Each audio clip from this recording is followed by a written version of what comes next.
Hello, everybody. Hey, it's Anderson here. We're getting ready for a quiz tomorrow on Friday. So, what I wanted to do is go over some notes and make sure you know exactly what you need to study. Now, in the notes that you're going to see on the computer, anything that's highlighted in yellow, you better know. I can't make it any easier than that. These are the same exact notes that you've had from class to class. They might be slightly different, a couple words here and there, but they're basically identical. The very first thing that you need to know the five basic needs for organisms. They are food, water, air, sunlight, and shelter. Make sure you know the five. Hang on, I'm going to get my glasses, which are right here. How about that one? Next thing that you need to know, everybody, are who ecologists are. Ecologists or scientists. They could be men, they could be women. All they do is study the ecosystems, how Mother Nature interacts with itself and how it interacts with us. All right, so make sure you know what ecologists are. All right, make sure that you know the two ways that matter or energy moves in our ecosystem is by two ways: food chains and food webs. A food chain is one animal, eats one animal, eats one animal, eats one animal. Where a food chain is, or excuse me, a food web are as many food chains put together. Food chain, think of a chain as a lock, just one link to one link to one link. And a food web is a whole bunch of chains together. So make sure you know the difference between food chains and a food web. It's right here, it's right below or right above where it says South Park plants and trees, South Park animals. Make sure you know about 4 or 5 examples of each. Animals that live in South Park, and plants that live in South Park. No pets. If you say dogs or cats, they're wrong. All right.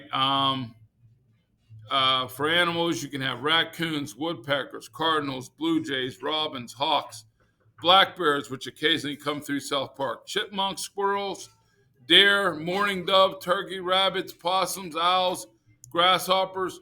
Those are the animals that live in South Park. Hang on one second. Are you need me? Double A batteries right over there in that container in this closet where it says batteries. Hey, it's always, this is a live studio show. We take no time out. Jeremy, right here, open up this closet, son. Yep. Open up that one. You know what? Check this closet. I don't think that it has batteries in it. Right there. See that blue container that says batteries? There it is. Pull it out. Just leave it out. I'll get to it in a second. Right here is a perfect example of a food chain. It goes from sun to an apple tree. The mouse eats the apples from the apple tree to a fox. Right here is a food chain. All right. Ecosystems are relationships between the organisms and their environment. Make sure you know that. I guarantee you'll see that on there. You guys get what you need? Yes, sir. All right. Perfect. Who needs them, Miss A or? Yeah. All right. One thing that all ecosystems share, they all share the sun. The sun is the driving force behind every ecosystem. The main source of energy for all ecosystems is the sun. All right.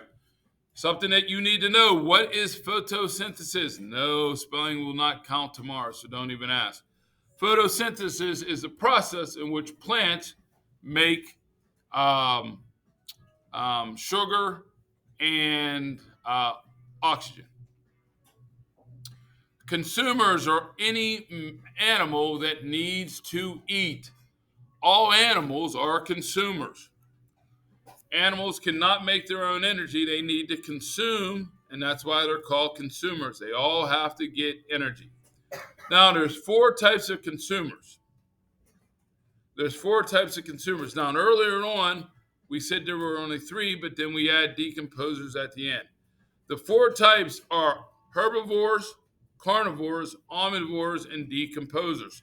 Herbivores only eat plants, cows, elephants, gazelles, buffalo. Carnivores only eat meat, wolves, sharks, killer whales, lions, tigers.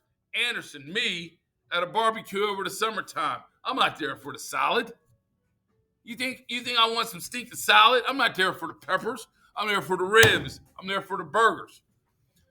Omnivores, they eat both plants and animals. Raccoons, possums, squirrels, they are omnivores. They eat both. All right. Humans are omnivores. Even I am occasionally. All right, herbivores, we got that one. Carnivores, we got that one. Omnivores, we got that one. Producers, all plants are producers, no matter how big, tall, if they smell good, if they smell horrible, if they're pretty, if they're not pretty, all plants are producers, meaning they produce their own energy. Now, how do they produce their own energy? In a process called photosynthesis, they take in water, they take in sun, they take in carbon dioxide. Know that for the quiz. Three things plants need for photosynthesis: water, carbon dioxide, and sun. They take those three things through a process called photosynthesis. They create sugar and oxygen. Aldo Leopold, you should know him. He was a famous scientist, ecologist. He helped set up Gila National Forest in New Mexico. Beautiful place. You guys should go there in the summertime if you ever have the opportunity. I went and saw some mule deer. I saw elk, buffalo. It's a beautiful, beautiful place. It's in south central New Mexico. 3 million acres of land, and it's totally undeveloped, and it's just a beautiful place. Decomposers. Now, these are consumers that eat dead and decaying organisms. Hey, there's something that died on the side of the road. Decomposers. Decomposers are the ecosystem's garbage men. They take care of everything. You understand me? Some examples of decomposers right here: vultures, crows, crabs, bacteria, mushrooms, and a major decomposer is beetles. All right. Now, organic materials is anything that was once alive. Now unfortunately it died. So we should be good. Go through this. Now, all you have to do is on your notes, just follow my notes. Anything that is yellow, you need to study. Anything that is yellow, it needs to study. So, mom and dad, tonight, you can study with them. Anything that's yellow in my notes. Now, it might not be yellow in theirs from class. Put it in yellow and study it. All right, we're good to go. Hey, good luck. Study tonight. You'll probably have 20 questions tomorrow. It'll be worth 100 points. We should be good to go. Tomorrow is just a quiz. I'll be reading the questions out loud. All right, bye bye.